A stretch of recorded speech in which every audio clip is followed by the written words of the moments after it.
Okay, we're going to crack on. Good morning, afternoon, or evening, everyone. We're going to make a start. I hope you're all well and healthy and hanging in there in these difficult times. My name is Sergio Lara Bercial, and I'm one of the minions that supports this wonderful adventure that we call iCoachKids, a not-for-profit global movement to support youth coaches worldwide. Welcome to iCoachKids Shares live webinar number 8, Growth and Maturation in Youth Sport, with two amazingly knowledgeable speakers, Professor Joe Eisenman and Dr. Sean Cumming. Before we get going, please let me take you through some of the basic family rules that we have to make sure that everybody has a great experience today. First of all, please keep your camera and microphone off so we can focus on the speakers.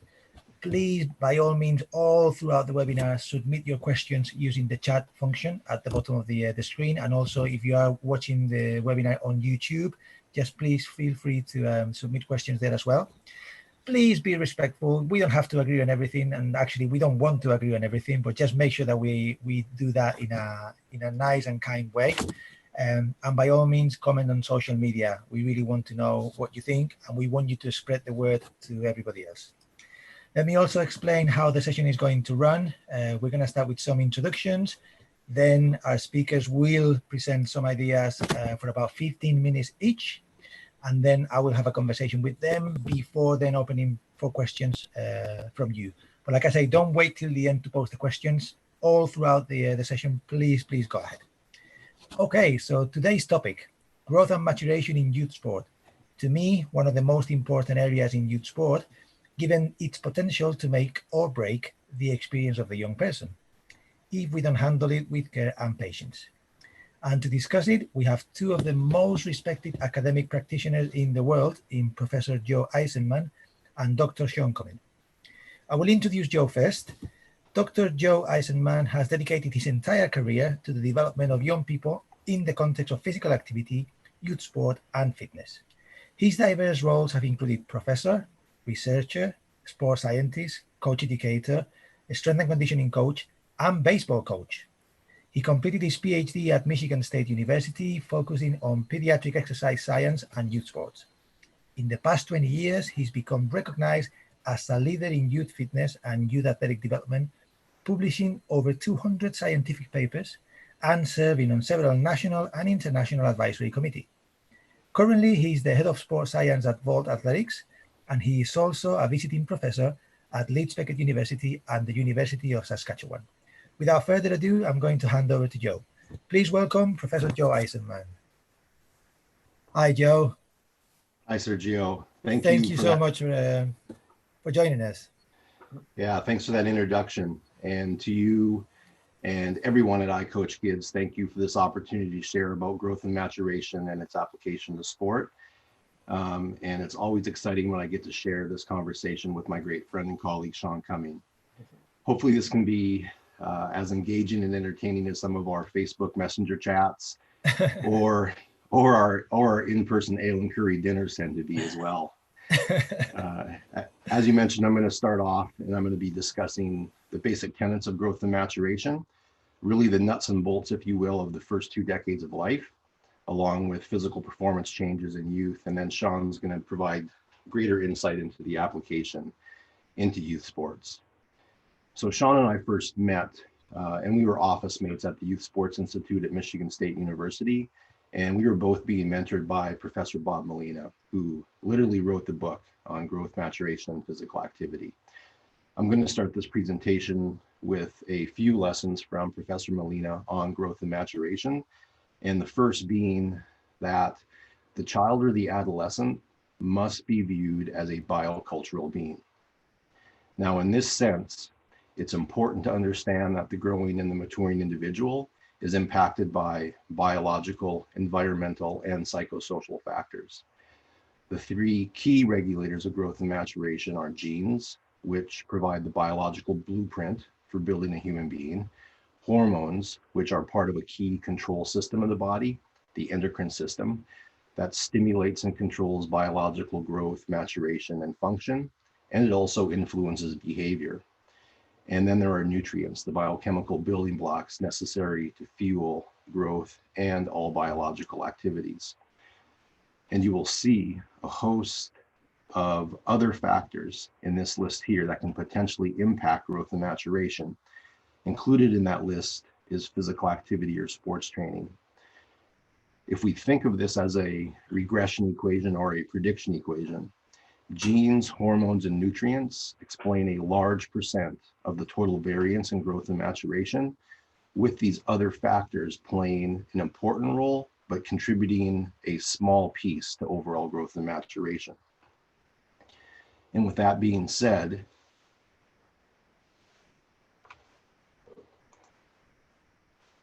here's lesson number 2.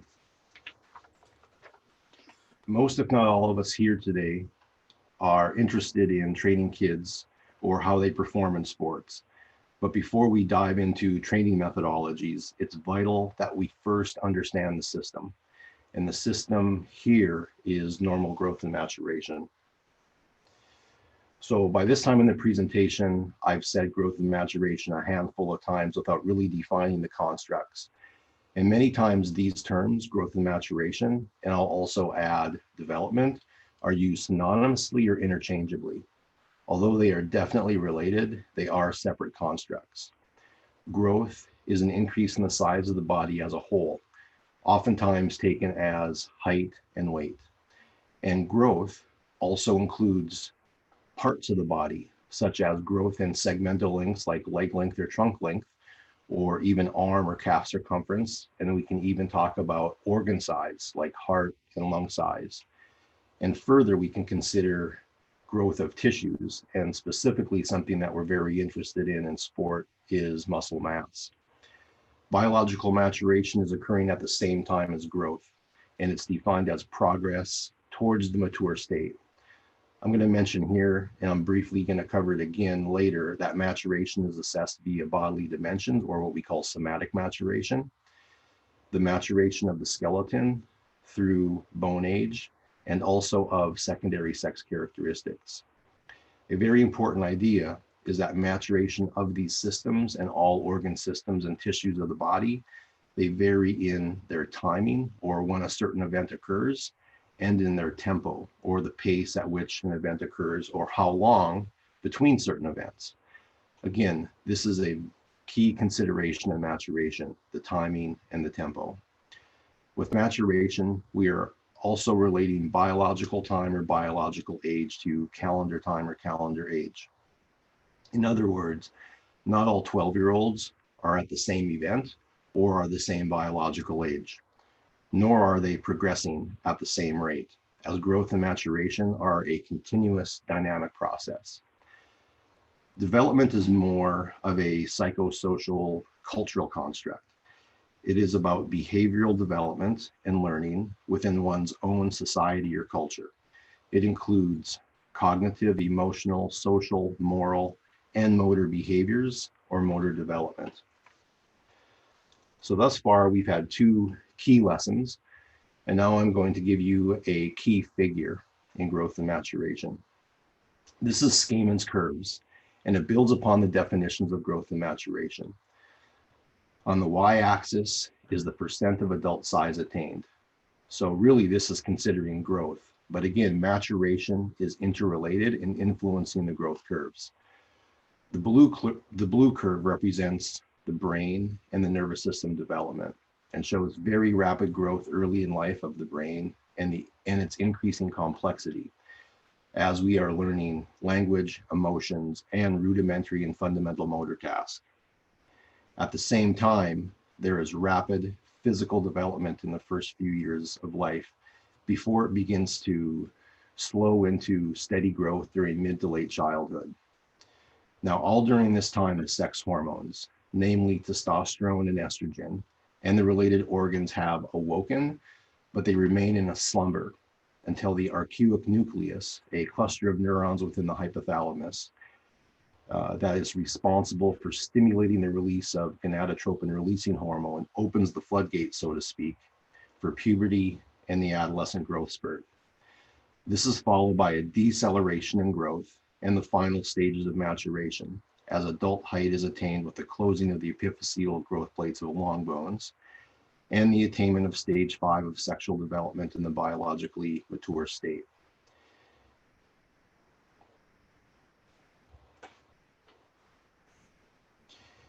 It is possible for some, roughly 5 to 10% of the population, to experience a post-adolescent growth spurt. And it should also be mentioned that lean mass continues to accrue in males into the early 20s. Scammon's general curve of physical growth represents what we would call a distance curve, showing the growth status at a given time, or the distance traveled from birth to that current event or current state. This is often seen with height and weight when plotted on a percentile growth chart. And this also applies to almost all other parts of the body and dimensions, with the exception of body fat and dimensions of the head and face, and also applies to many of the physical performance qualities shown here: VO2 max, anaerobic power, speed, strength, etc., that we're so interested in using to identify, evaluate, and train young athletes. You will also see some variation in the patterns. Again, variation in timing and tempo between tissues and organ systems, as shown here for leg length, growing before the trunk. But the pattern follows the sigmoidal shape of Scammon's general curve. You will also begin seeing differences between boys and girls, with the differences being very slight during mid to late childhood, and then sometimes girls equaling or even passing boys for a short time as they enter the adolescent growth spurt a few years earlier than boys. But the sex differences clearly emerge in adolescence as girls begin to plateau in many physical performance parameters, largely reflecting the plateau in lean muscle mass.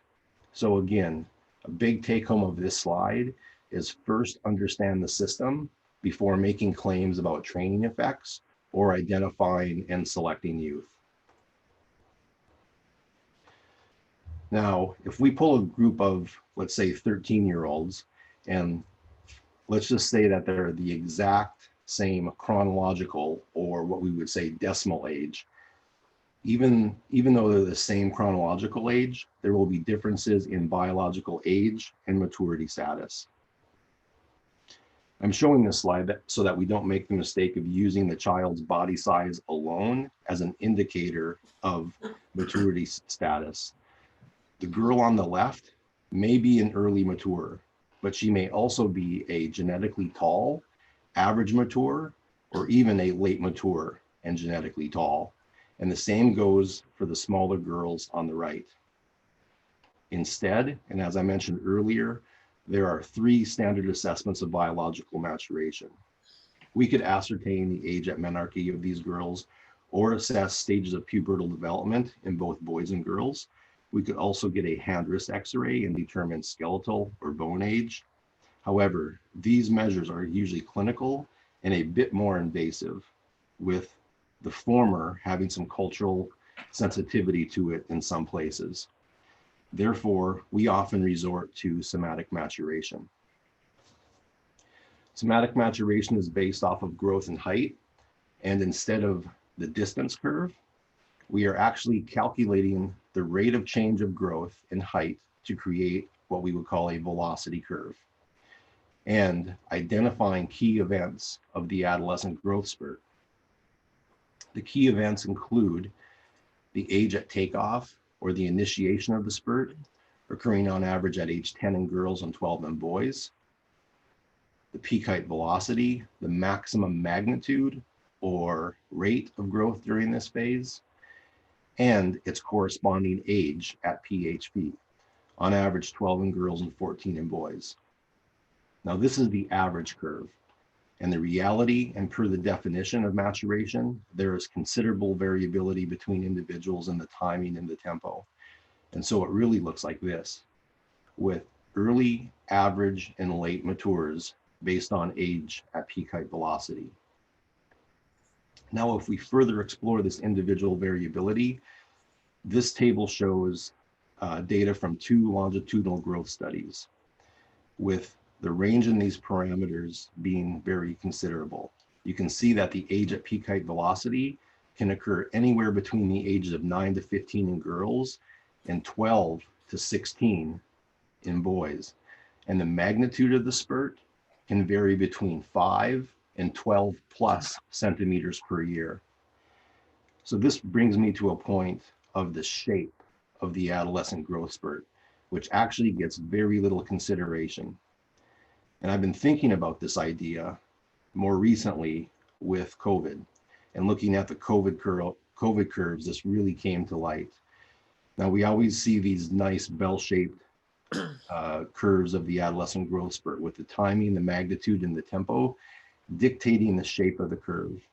But the reality is that they are not all pretty, and they're not all bell-shaped, as shown in the textbooks. They are probably more like COVID curves. Some are short and intense, others long and less intense, and then everything in between. And they're not always smooth, as there can be episodic, sporadic spurts within the adolescent growth spurt. We call this saltatory growth. So like a COVID mini rebound over a few day period. Here are a few real examples from a longitudinal study conducted by our colleague, Professor Adam Baxter-Jones from the University of Saskatchewan. And you can see how they exhibit different magnitudes and take on different forms and shapes. Now, other bodily dimensions also show adolescent growth spurt. And here I want to highlight that for peak weight velocity at the bottom of this slide, which occurs about 6 to 9 months after PHV. And as James Tanner said, first you stretch them, then you fill them out.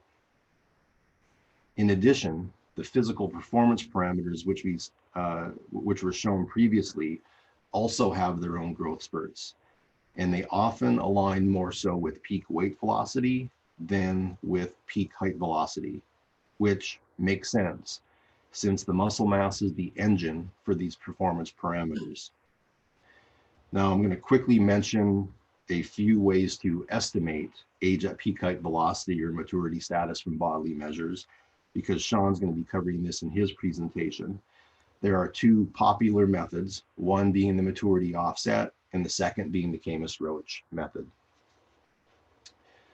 So to start wrapping up a bit, the three main assessments of biological maturation are related to each other. So those who are advanced in somatic maturity will more than likely be advanced in sexual and skeletal maturation as well. But they do represent independent systems, and they can vary, even within the same individual. That is, how each system progresses can vary in its timing and its tempo, separate from the other systems. And finally, to begin leading into the application of growth and maturation into sports. Yes, both growth and maturation impact physical performance. So these results are widely documented, but here I'm going to show a study that Sean and I were co-authors in high-level youth soccer players from a Portuguese club. And in red, you can see that the early matures are bigger, faster, more explosive, and they possess greater ability during the yo-yo endurance test. These differences remained after statistically controlling for age and body size. So yes, biological maturity status matters. And with that, I'm going to leave it to my great friend and my colleague to continue the story and the lessons of how growth and maturation impacts sports performance. And I'm also leaving him with a little bit of a carrot here with these photos so that he can share his wit and humor, as he so often does in our conversations. Now, I know that I went through this topic very quickly. This is material that I would typically cover in about a half of a semester or a term at university course. So again, if you're interested in this topic, several chapters in the book by Molina, and I've also written a few blogs on lessons in growth and maturation at my website. Thank you. Thanks a million, Joe. And I would just, I don't want to take anything away from Sean, but which one of the three pictures is your favorite? Well, probably the one on the right. Actually, the one in the middle. I didn't discuss this because we didn't talk about fat mass development, but in boys, it can be common for them to experience what's called a pre-adolescent fat wave, and that photo right there was right before that I went into my growth spurt. Yeah. I can relate to that. I had a fat wave really before then having my growth spurt. I've got some pictures to prove it as well. Yeah. Okay, great. Thanks a million, Joe. We're going to move on to Sean. Sean, if you can share your presentation and then we'll crack on. But let me introduce you first to the audience. Let me do the honors. Okay, so we're going to move on to our next speaker. Dr. Sean Cumming is internationally recognized as a leading expert on the subject of growth and maturation in sport and exercise. Adopting a biocultural perspective, his research seeks to understand how biological and psychosocial factors impact athletic development and the maintenance of healthy behaviors during adolescence. Sean has published over 100 research papers and worked in research and consultancy roles with the Premier League, the English Football Association, and the Cleveland Indians. And he is currently at the University of Bath University. Okay, please welcome Dr. Sean Cumming. Thanks, Sean.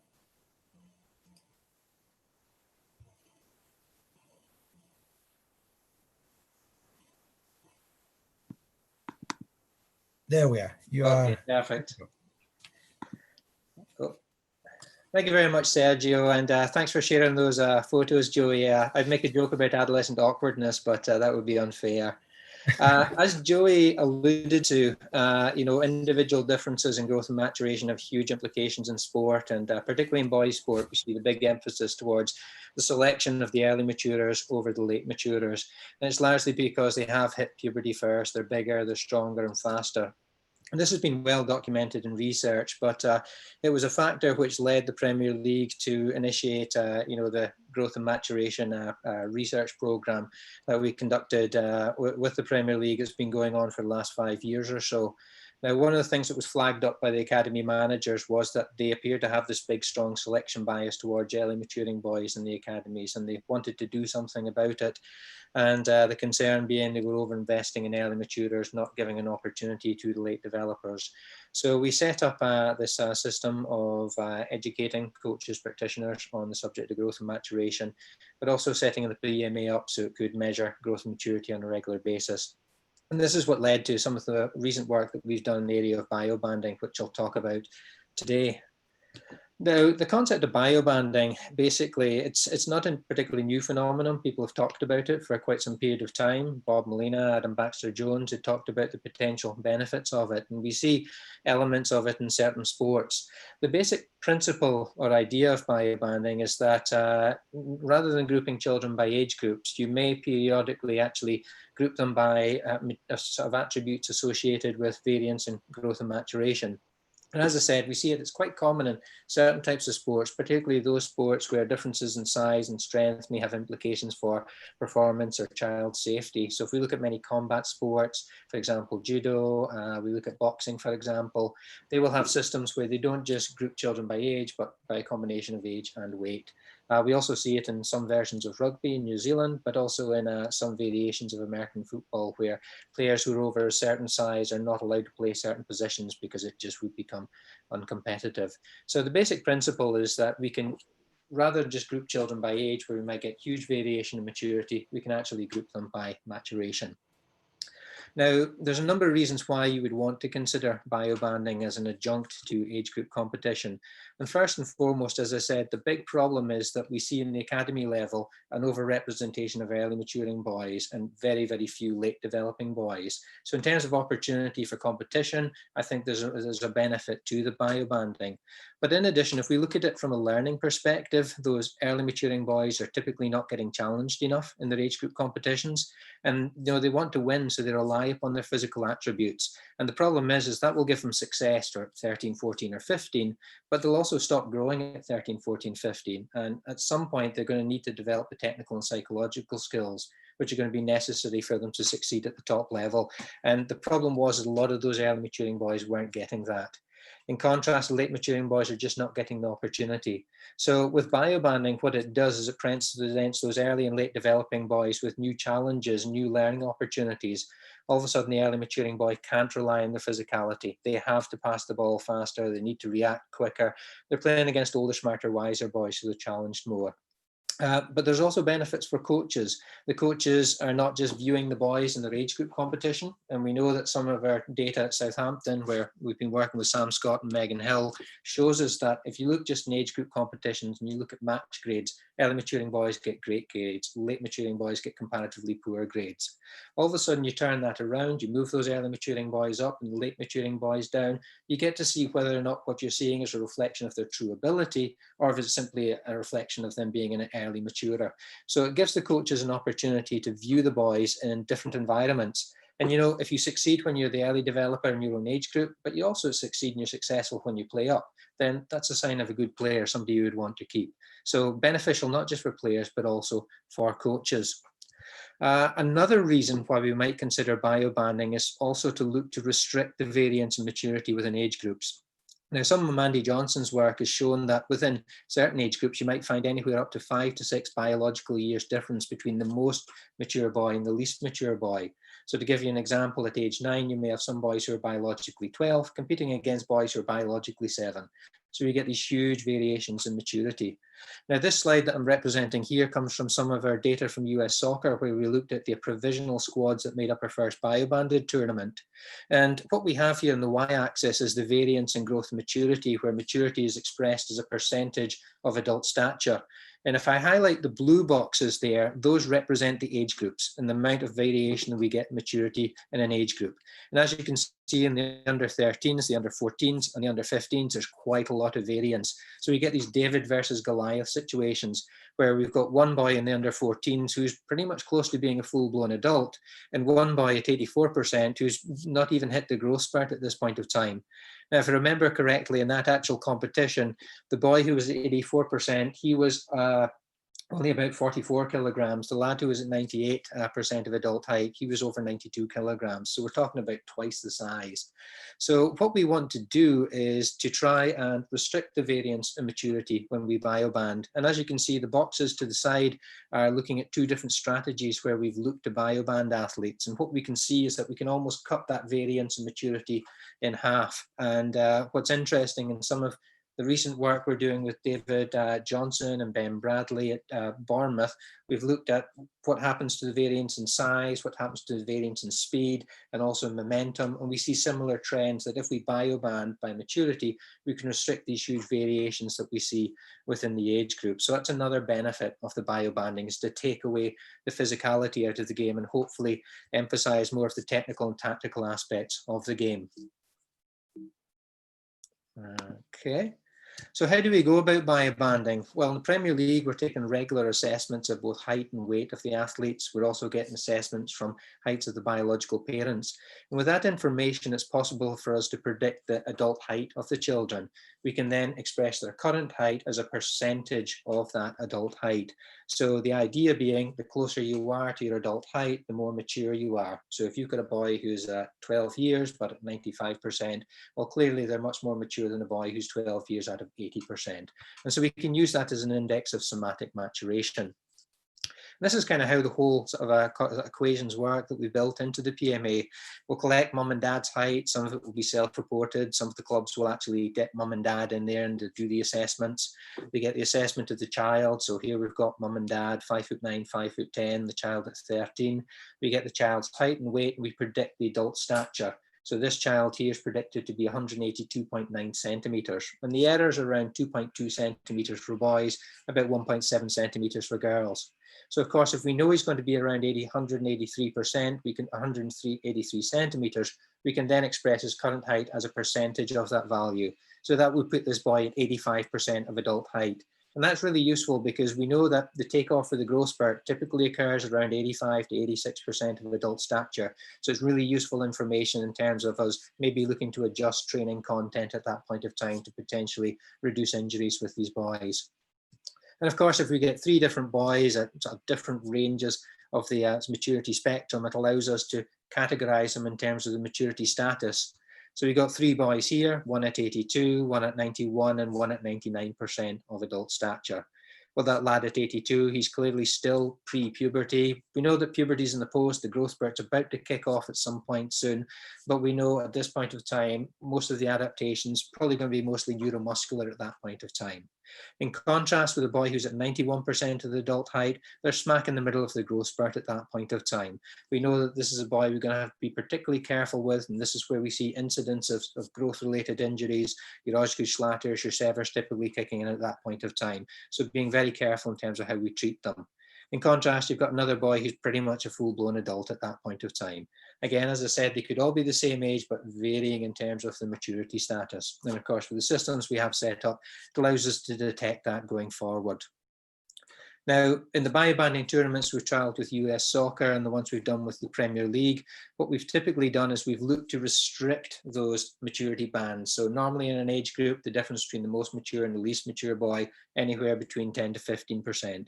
But what we do in these instances is we restrict the variance in the group to 85%. So in some of the tournaments, we've had boys 85 to 90. So these are boys just right at the start of the growth spurt. And then we may have another group which is 90 to 95. And I remember a recent tournament we had with Southampton and Arsenal where we had two boys exactly in these groups side by side. And they look completely different from one another. The boys who were at 85, 90s, they were kids starting to go through the growth spurt. They really hadn't put on the muscle mass at that point of time. But at 90 to 95, that's when peak weight velocity is kicking in. And those boys, they were strong, they were fast. The game was a completely different game on one field in comparison to the other. Kids are different ages, but all of a similar maturation. Now, in terms of how we do a maturity sort of biobanded game, if we looked at the kind of average age group, we might find, say, in an under 13s, some boys, and particularly those in the center of the field in the spine positions, who tend to be the more mature, who might be close to being adult, whereas we might find some of the kids out in the wing, lateral positions, who might be quite delayed in the maturity. So what we say is, okay, well, let's get rid of those David versus Goliath kind of situations. And what we'll do is we'll restrict the variance within this band to, say, 5%. So we say, okay, only kids between 85 to 90% will be within this band. So you remove those players who may be the early or the late developers from the situation. And then what we'll do is we'll look at the age group above, the under 14s, for some late developers who might fit this band, who could play down. And we might get some early developers who are in the under 12s who might also fit this band and they would play up. So what we've got is we've got a group of players, different ages, maybe covering 3 different age groups, but all of a similar physical maturity. And so what we're trying to do is to de-emphasize the physicality of the game at this point of time and put more emphasis upon technique and tactics, challenge those early developers and give more opportunity for those late developers to really shine through. And this is kind of what it looks like when we have it in purpose. This is a GIF which is taken from one of our US soccer tournaments. So you've got girls who are all within the same maturity band, but crossing 3 different age groups. Now, those girls in the under 13s, those are our classic early developers who won't be able to rely on physicality anymore. They're going to be challenged more. We have those late developers in the under 15s playing down who are going to get an opportunity to take on and command the game for once and really demonstrate their ability and not have physicality being a problem at that point of time. So new challenges which are slightly different from their age group competition.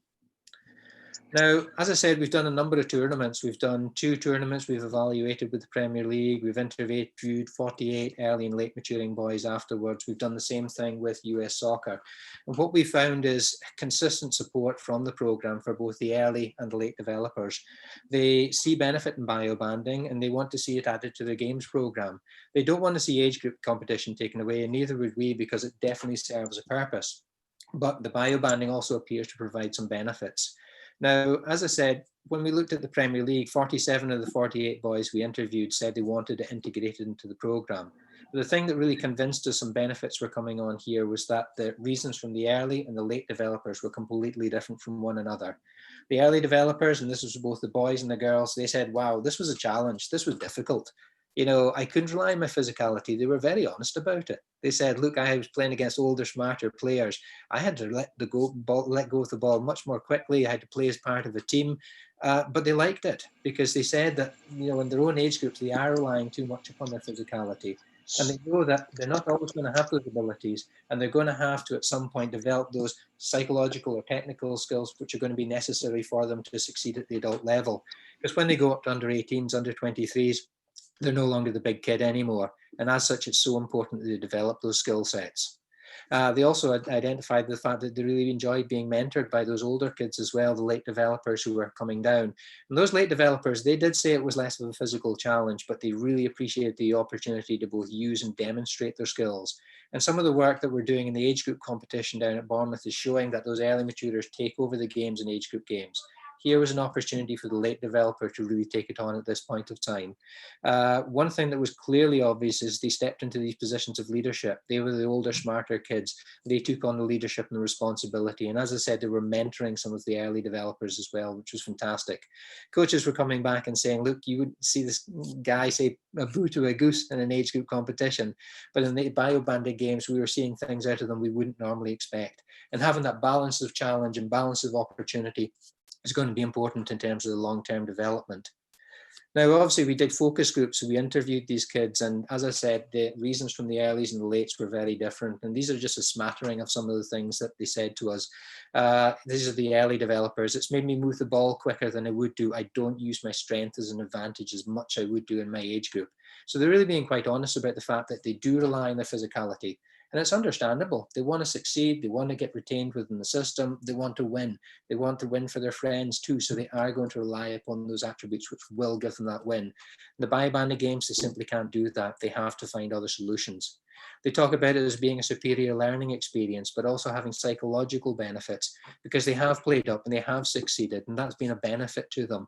And they know now that when they do experience that at under 18s, under 23s, they're ready to make that step up and they can succeed.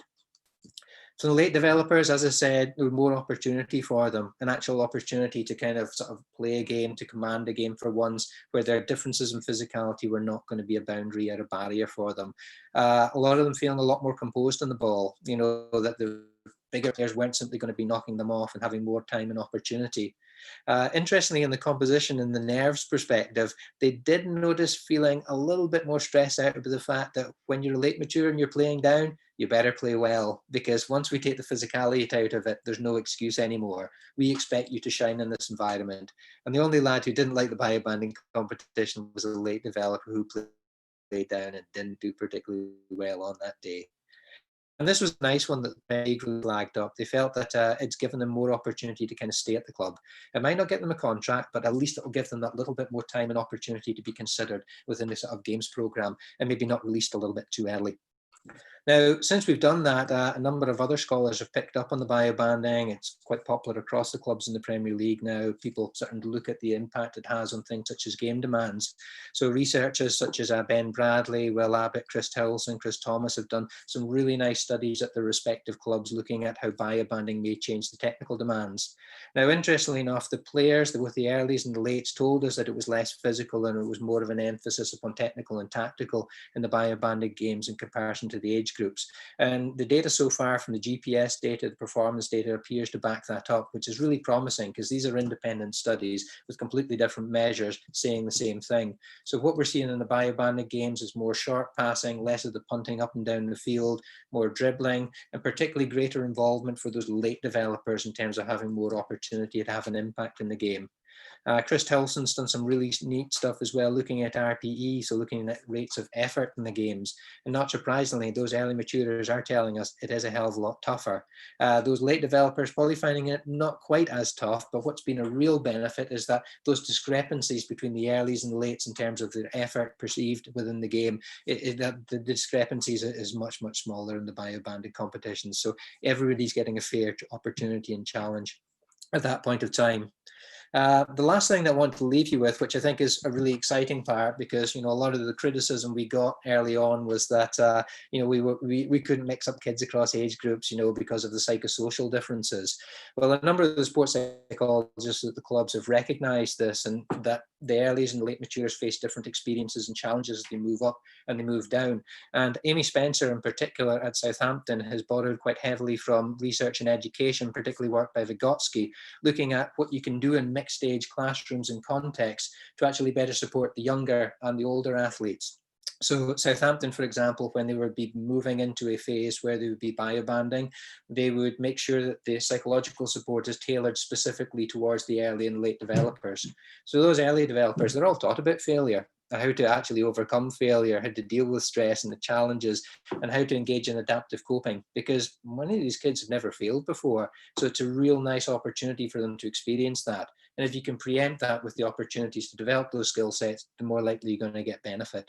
And of course, with the late developers, they're playing down. There's an opportunity for them to lead. So we teach them about communication, motivation, organization, peer mentoring, all the things you'd expect the older boys to do in those situations. And of course, one of the best ways to consolidate your learning is through teaching and mentoring. So it's an opportunity for them to further develop their skills and competence in those areas. So I think that's really exciting stuff that Amy's sort of leading there. We have a paper that'll be coming out fairly shortly in Annals of Human Biology from Amy and Megan Hill on that specific subject.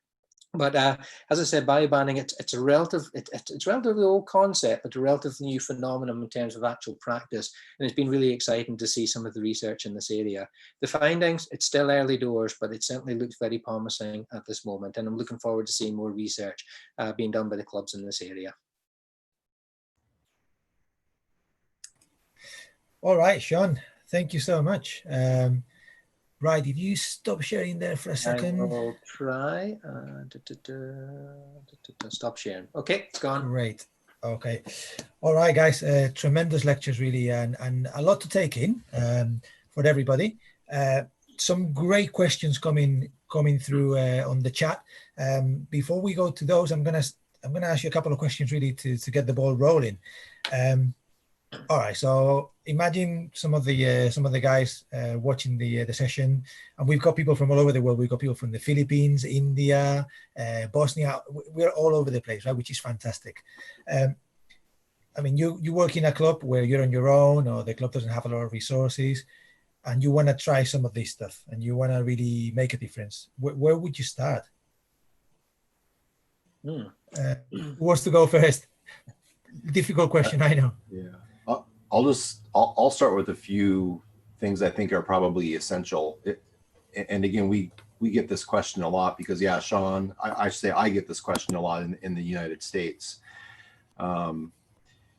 because our system is much different. You know, we don't have an academy system, and sometimes it's a high school strength and conditioning coach or a physical education teacher, and they may be interested, but it's just themselves. I think the first aspect is education. So education of other staff members and education of the parents, and also of the young athletes themselves, in terms of, you know, the process and why you would be undertaking monitoring growth and maturation, and perhaps doing some biobanding, whether it be for training or competition. And then I think the next part is just getting your monitoring program in place. And there was a good question from Dave about, you know, is there a software or is there an app? You know, like, hey, I don't have very good Excel skills. I don't have very good stat skills. There are a few individuals who have put out some Excel sheets that are a little bit plug and play, but you still need to have a little bit of, you know, knowledge about using Excel and graphing and making reports. Sean, I don't know of any standalone software that would do it, or an app, you know, that where you could input height and weight and parental data, and it would calculate growth rates for you. It would plot it. It would calculate the maturity offset or the percent predicted and whatnot. There are a number of versions which are available online, but my problem is I've gone onto those versions, entered data, and it's completely wrong. So I would avoid a lot of the ones coming from sources that you don't fully trust. The person I would probably get in contact was James Bunce, who was with the Premier League, who's now with US Soccer. He has done a couple of seminars about bending the curve and about education on growth and maturation, and he's got a lovely seminar and assessment. And US Soccer have actually made their maturity indicator free, so you can get in contact with James Bunce, and he's more than happy to send on the Excel sheet to individuals. So I have my own copies as well of Excel sheets, which I use for indicating sort of maturity, but also biological age. We've more recently converted the percentages of adult stature into bio age based upon the UK growth data. So I'm happy to share any of those Excel sheets that I've got. So I think what Joey said in terms of education, that is first and foremost the first thing to do. And that's the reason why the Premier League are so ahead of the game with regards to this is that we started with education for the sports science practitioners and medical staff. And there's some really bright people in those academies. And we're starting to see some wonderful research come out of the academies because they're so switched on. And it's been the academies who've been driving these ideas and the concepts of the biobanding for talent ID or the biobanding for training or the biobanding games. Those ideas are actually coming from the academies. And it wouldn't have occurred had it not been for the education. So education is the first place. But yeah, in terms of assessing growth and maturity, the simplest indicator would be looking at, say, the Camas-Roche method. As I said, if you can get your hands on the Excel sheet, which most people are probably happy to share with you, if you can get the measures of height and weight, you get the biological parent heights, that's all you really need to do. And if you're doing that once every, say, 4 months, once every 6 months, that'll give you information that you as a coach can use. Other things which I would recommend is if you read around the subject matter, you'll start to understand the characteristics associated with growth, such as, growth typically occurring pre-puberty and the extremities, and, what are the changes that occur during puberty. And if you're aware of those changes and the signs and symptoms of puberty, you can eyeball a kid, you can get a pretty good idea of where they are in terms of development. And that's, well, first, I sense a business opportunity for you too, developing that kind of measurement system and tracking. But I'll leave that one with you. I'll only take 10%. Yeah, it can be sponsored by iCoachKids. I love something that Joe said about the idea of, in terms of education, is not only the staff and the parents, but also educating the athletes themselves, the young players. And that links to one of the questions on the chat around, okay, so when we ask an older chronologically child to play down, how does that feel to them, right? And so in terms of educating the athletes, how have you gone about it really, or what can we say to people? Go on, Sean. I can respond to that. So that was definitely a concern that many of the clubs had, was that if we ask a player to play down, it's going to create social stigma. And I know some clubs that simply won't play players down because of that. Now, I remember delivering a workshop at the FA, and one of the clubs said, look, my club has a policy that they will not allow players to play down. It makes absolutely no sense because they tell us to take individual differences into account, but they won't let us do this because of the social stigma. Now, one of the coaches from Tottenham Hotspur put his hand up at that point of time and said, look, 2 of the boys who've broken down into our first team now played down their entire academy. And so if we want to encourage a player to play down, we say that they name the player and they say, you're on the so-and-so pathway.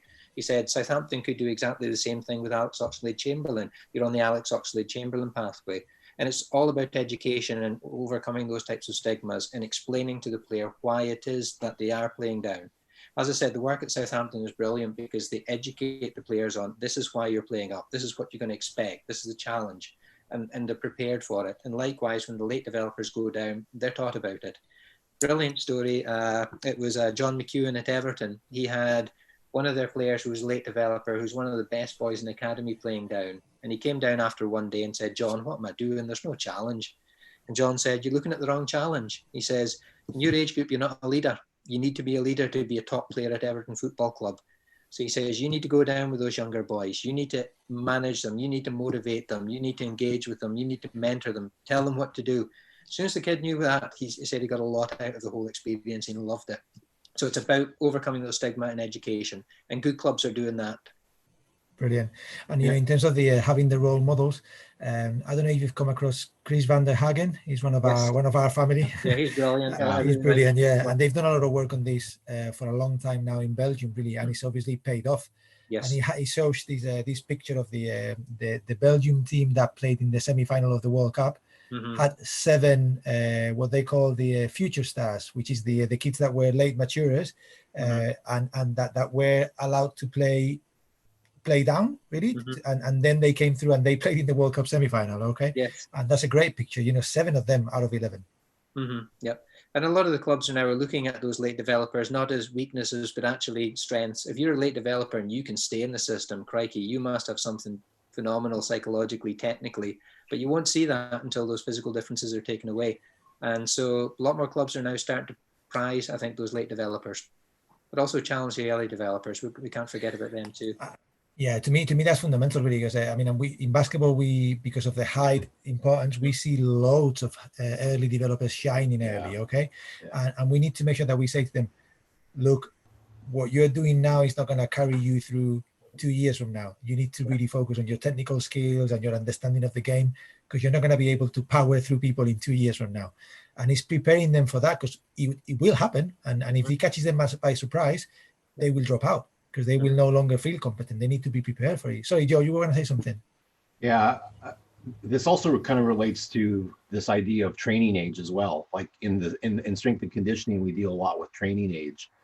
And you have 16-year-old boys, and they're doing very fundamental movements while their mates are doing more advanced strength training as well. So again, it comes down to the education process. But a point I want to make here is, I know that Sean is often faced with, well, what about the technical, the tactical, the cognitive, the psychological? And it's one of these myths about biobanding, where biobanding is just only about, okay, we're going to take your height and other bodily dimensions and determine your maturity status, and you're going to be in this group.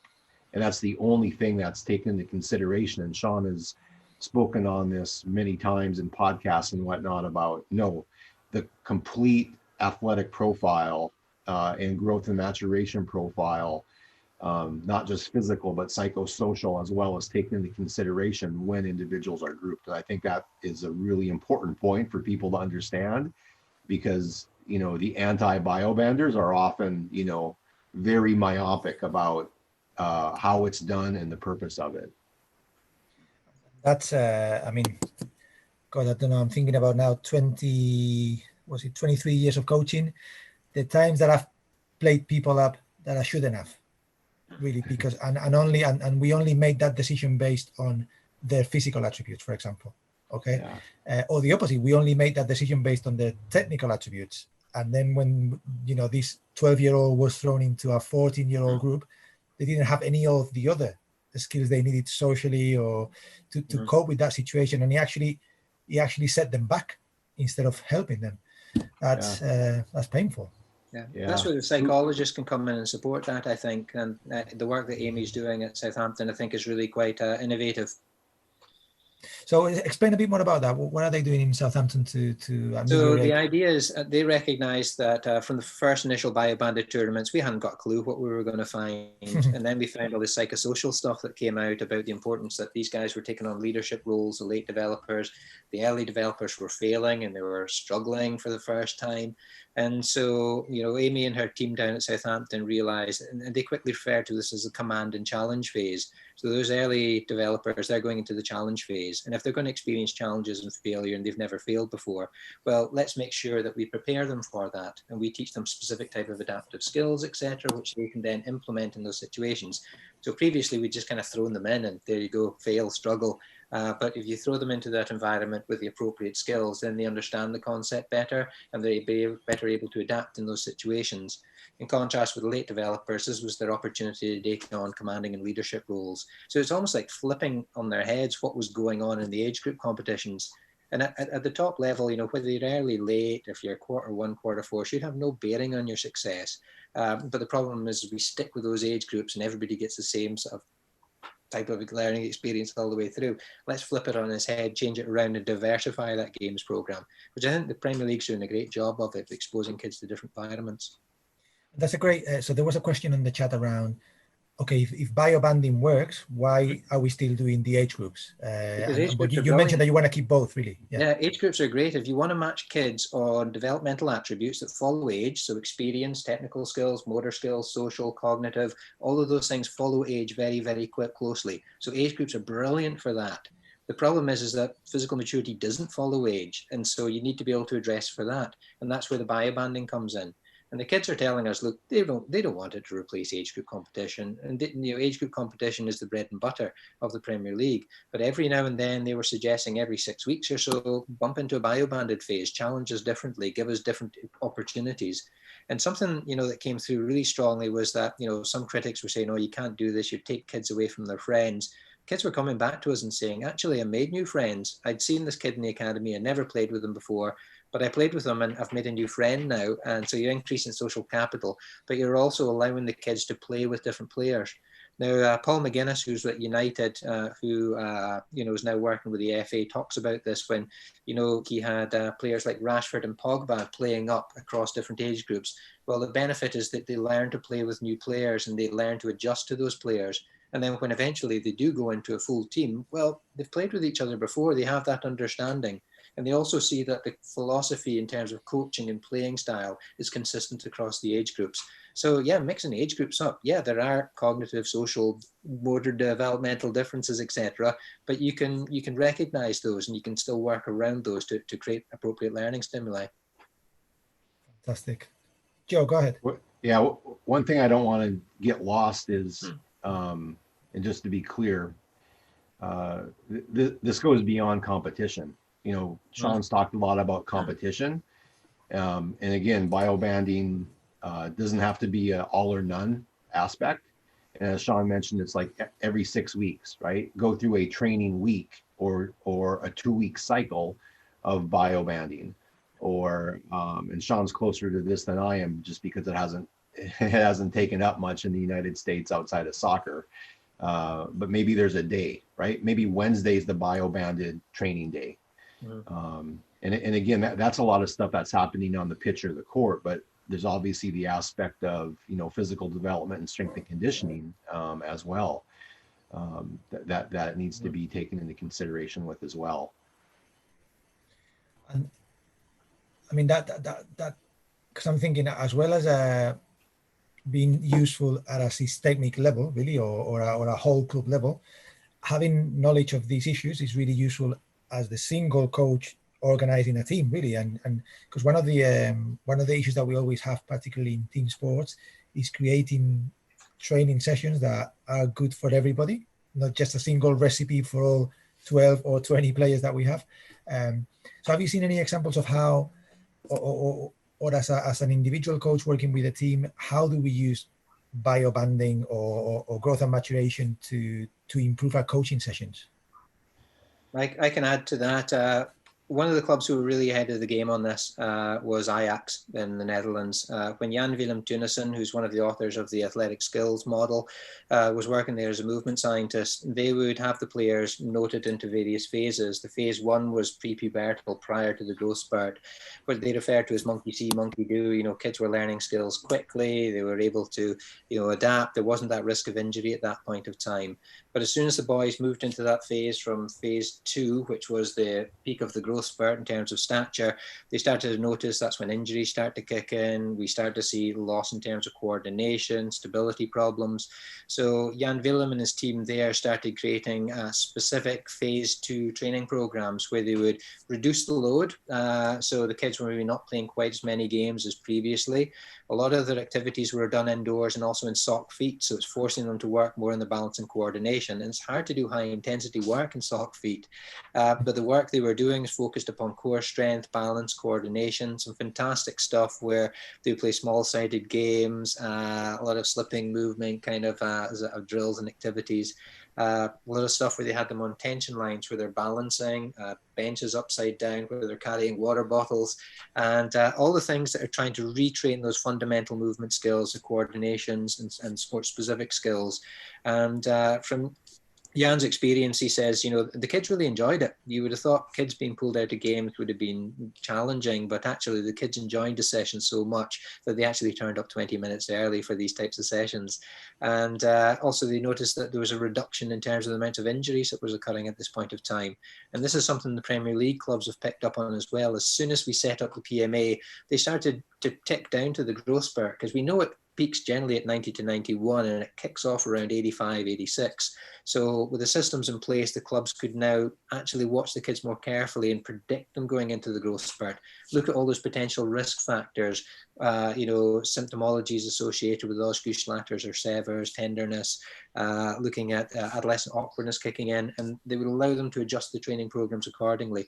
And this is all really exciting work that's going on. And a lot of it's also very closely aligned with the work that Rodri and John are doing down at Cardiff Met. That's Rodri Lloyd and John Oliver, where they're looking at taking maturation into account when designing and implementing training. Yeah, I'll piggyback off that last point with the strength and conditioning aspects. So yeah, Sean, what Sean mentioned at IAX and kind of going through circa PHV, there are some really good strength and conditioning coaches who are beginning to alter training load, minimizing the number of higher impact plyometric jumps that are occurring, and also doing some of that retraining of the nervous system. This concept of adolescent awkwardness is interesting because it's not very well researched. We know it when we see it. The But Bambi again, syndrome. yeah, but again, we don't have a really good indication of the percentage of young athletes who actually experience it either, because not all will. It seems boys more so than girls. And then yeah, as kids get through, circa PHV and they get to peak weight velocity and lean mass is starting to accrue, starting to get into some more, hypertrophic sort of models with resistance training to really begin increasing muscle mass, but also doing other advanced, training methods as well. And of course, all of this hinges upon training age as well. That has to be the first thing, because if they're not ready for certain training methodologies, you're really stuck with the training age aspect more than you are the biological age. I guess that's important in terms of as a coach, really, you should know the 3 ages of every child: the Yes. biological, the chronological, and the training age, really. And based on those, then you can make much more informed decisions as to what you're going to do with them, really, and what they need from you at that particular point. Great. I mean, there was a question there around any test for adolescent awkwardness, but I don't think you just answered that question. There's no test there's hardly any research on this. Yeah. Go on, Sean. One thing we do have a paper just coming out of Southampton, which is quite interesting. We've got about 5 years worth of data with match grades on kids, and we've actually been looking at how the match grades vary as they go through their growth spurt. And what we found is there appears to be a dip as kids go through the growth spurt. So pre-puberty, pre-growth spurt, we've got generally pretty good performances, but as the kids go through the growth spurt, we see a decline in those match grades. But as they come out, we're seeing that going up now. And because of that research, clubs are now starting to be very careful about when they're making retain and release decisions. If a kid is in the middle of their growth spurt during retain and release, then they're probably not going to be making a big decision on the kid at that point of time. Case in point, Gareth Bale at Southampton. Gareth Bale was narrowly just kept at Southampton by 1 vote. He suffered a decline in performance as he went through his growth spurt, comparatively late on as well.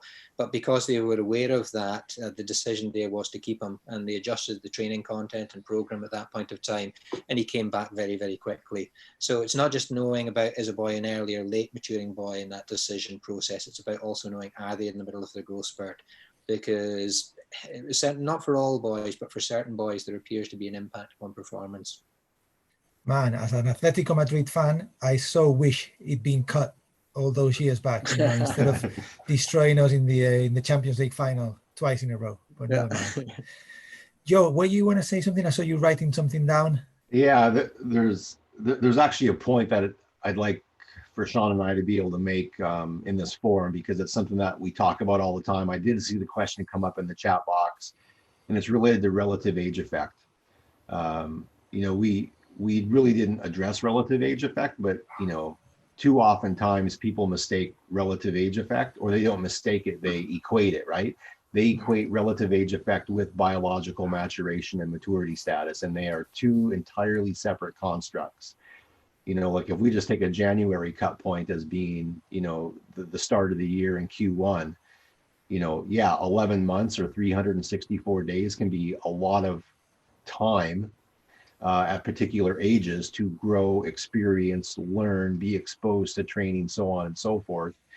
But again, you can have kids born in January who are early, average, and late matures, and you can have kids born in December who are early, average, and late matures.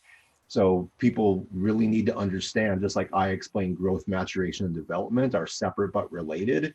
They really need to understand that the relative age effect is entirely separate from biological maturity status. And Sean knows a few studies and he speaks about them very eloquently. So I'm going to hand it over to him to kind of talk about some of those results. We've been looking at the correlation between relative age and maturation within age groups, and you're looking at about 0.2, maybe at maximum 0.3 correlation between the two. So that would tell you that relative age is maybe, or relative age effects, maybe 10% of the variance is down to maturity, maybe at most. So it's probably due to other factors. The independent nature of the two phenomena, the relative age effect and maturity bias, is clearly evident also in terms of when the associated selection bias emerge. So relative age effects, you can see in the football academies, very strong relative age effects with their 6-year-olds, where about 80% of them are born in the first half of the year. But you will not see the maturity selection biases emerge until the onset of puberty. Other indications, we have a data set just now from Germany with about 120 academy players. Now, of those 120 plus academy players, there was only 9 quarter fours. 7 of those 9 quarter fours were early maturers, some of them who were actually 2 to 3 years in advance of where they should be for their age. So again, it just shows you that you cannot equate relative age and biological maturity. We've had academics who've talked about biobanding as a solution or even a bad solution for the relative age effect. Biobanding's got nothing to do with the relative age effect. Biobanding is about biological maturity. Relative age effect is something completely different. It occurs at a different time and a different age and operates in a different way. If you want to solve the relative age effect, you're going to have to look for different solutions. So the Dutch are doing some really exciting stuff, looking at number ordered team bibs, which is some work which has been done out of PSV Eindhoven and by David Mann. Likewise, Steve Lawrence is looking at average age teams to see whether they're not average age teams, where each team has to have an average age of, say, 10.5, and you have to have an equal distribution throughout the year to see whether or not that can impact relative age effects. But biobanding is not for the relative age effect. And anybody who tells you so doesn't understand the difference between maturity and relative age. They're both having an impact, but they're different constructs. Both very, very important, but both very different. And how they'll be solved will be very different too. Yeah, it's probably our 4th age, right, Sergio? Yeah, definitely. Chronological age. And again, I want to make a point here. I took the slide out because of time, but when you ask a youngster how old they are and they say 12, what does that really mean? And so I use the term decimal age. So it's really important to calculate their decimal age, right? What is their birthday? What is the current date? And if you have those two, you can subtract them, divide by 365, and you get their true chronological age. But if they say they're 12, is today their birthday? Right? Or 6 months ago or 9 months ago. That's important. But yeah, that relative age can be lumped in there as the 4th age as well, I guess. That's even more important when you ask a parent, what's the date of birth? And they go, oh, he's just 10, 12. That was 4 months ago or 5 months ago, because they don't want to say, because they're hiding it. On the topic of the interaction between relative age and maturity as well, we've got to keep in mind that if you have that double whammy of being a quarter four and a late maturer, well, if you look at Mandy Johnson's data out of Manchester United, your chances of staying in the system are absolutely minimal. But we have to keep in mind, this is something the kid's got no control over whatsoever. Yeah. We as coaches, we as program administrators, as sports scientists, practitioners, etc., we can change our behavior to adjust for that. We can change our systems to adjust for that, but the child's got no ability to adjust for that. And this is why it's so important. Relative age maturity, it has huge implications in the youth level, but it's something the kid has no control over at all. Well, we said this in the webinar that we did with Kevin Till, the idea of keep as many as possible for as long as possible, if you can. Kevin's doing some great work. Really impressed with the work that he's doing up there with Ben at Leeds Beckett. Absolutely. So how do we, how do we sell these to the decision makers?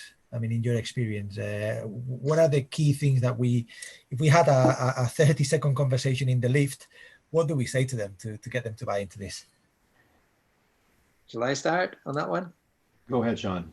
Okay, Yeah. Well, I think the first benefit we had with the Premier Leagues, we didn't sell it. They sold it to us. So the desire to consider growth and maturation, the desire to consider biobanding, all these different strategies, these ideas came from the organizations and the clubs and the practitioners themselves. They recognized they had a problem. And the key thing was educating them on that subject matter. And then they took that information and the systems we set up and they developed the strategies. Had I come along and told them to do biobanding or measure growth and maturity, they'd have told me to take a running jump, and probably rightfully so, because my idea and concept of it probably wouldn't have been appropriate. But because the ideas came from them, it's just made it so much easier. And I think that's why a lot of the other clubs and sports and organizations have come on board now interested in this, because they've seen it's been driven by the organizations themselves. If there's that need there and the people in the organization recognize the problem and they want to solve the problem, then you can go along with them and work with them. And as I said, that's really key, because I really don't know that much about developing athletes at all. Joey knows a lot more about it than I do, but I can work with people like Joey, coaches, practitioners, etc., in terms of helping them solve their problems. So I think it's not a case of imposing it on people. I think you want to tell the story, show them the facts, show them the information, and hopefully the motivation comes from them, and the better solutions will come from them as well. Thank you. Joe. Buy-in and adaptation of programs is something I'm very interested in now, because we have the research, we have the knowledge, it just needs to be implemented. So this aspect is something that's been on my mind for the last couple of years, and I'm trying to learn myself, educate myself on more human behavior, human interactions, human decision making. And when we have key stakeholders who are making the decisions, how do we get to them? So what Sean said is that those are early adopters, right? Like the horse has been led to water and the horse is thirsty. I deal with a lot of programs that have very poor coach practices and youth sport practices, so I'm trying to make an impact on them and trying to change their behavior. And I learned, as somebody who was really trained as a researcher and a researcher, that throwing data at them does not work. You have to tell stories with the data, right? You have to first affect their heart before you affect their mind. So using a lot of TED Talk principles, if you will, as well. And if you can find, a story that is personal to these stakeholders, whether it be somebody who's on the board or a coach, and if you know their background or people that they've been affiliated with, or a young person in their club who, was a late mature or, burnt out early because of, poor coaching, poor training methodology, using those stories so it really impacts them emotionally, and then you can get to their mind and change logic. Because this is also logical for us, but for other people it's not so logical sometimes, right? Because they still have the win at all costs mentality. So to try to get them to understand that this is a slow roast, we're not microwaving young athletes, it becomes really important. It's really what I've dedicated my career to now. The next 10, 15 years of my career is going to be about implementation. We have the research. We have what we need to know. Go on, Sean. Every club has a story about a player that was on their books who they let go, who's then come on and shine, Sean, afterwards. Clubs like Arsenal, Southampton, very good at considering growth and maturation of players who they've cut or released because they thought they might be too small, and have then come back to haunt them later on. So the classic being Harry Kane leaving Arsenal, then being picked up by Spurs. I was chatting with a chap, I forget his full name now, Richard was his name, who was heading up the academy at that point of time in Spurs. And I think they were quite close to getting rid of Harry Kane as well. But they had this late birthday project on the go at that point of time. And they recognised that he did fall into this category. And they knew that dad was big. And if he was anything like his dad, he was probably going to be quite a good physical specimen. But they also recognised he was an incredibly good quality finisher. And they kept him on. And, it took a while. It takes a bit of time for these late developers to fully come through. But eventually you see the quality coming through. And I know Chris talks about De Bruyne in that way. I think it wasn't until the under-19s before he played for the Belgian junior squads. Something like that. And Hazard as well. So there's every club has that story. And when they can identify with that, I think that's when people start to get on board with it. Fantastic. All right, guys. Well, look, that's been absolutely amazing. Thank you so much for giving your time to support coaches all over the world, and I literally mean all over the world. It's been an absolute delight to be with you. Before we go, I'm just gonna encourage all the people in the webinar to be with us for the next one in a couple of weeks' time. Today we talked about growth and maturation. And we talked a lot about the psychological and social climate of youth sport. We're going to have two of the top experts in the world in this area in 2 weeks' time to discuss this area with us. So again, Sean, Joe, thanks a million. Much appreciated. Lots to take away, and I'm sure we'll get lots of questions after the webinar. Look, thank you so much. And everybody, thank you for tuning in. Okay. Thanks a million, everybody. Thank you.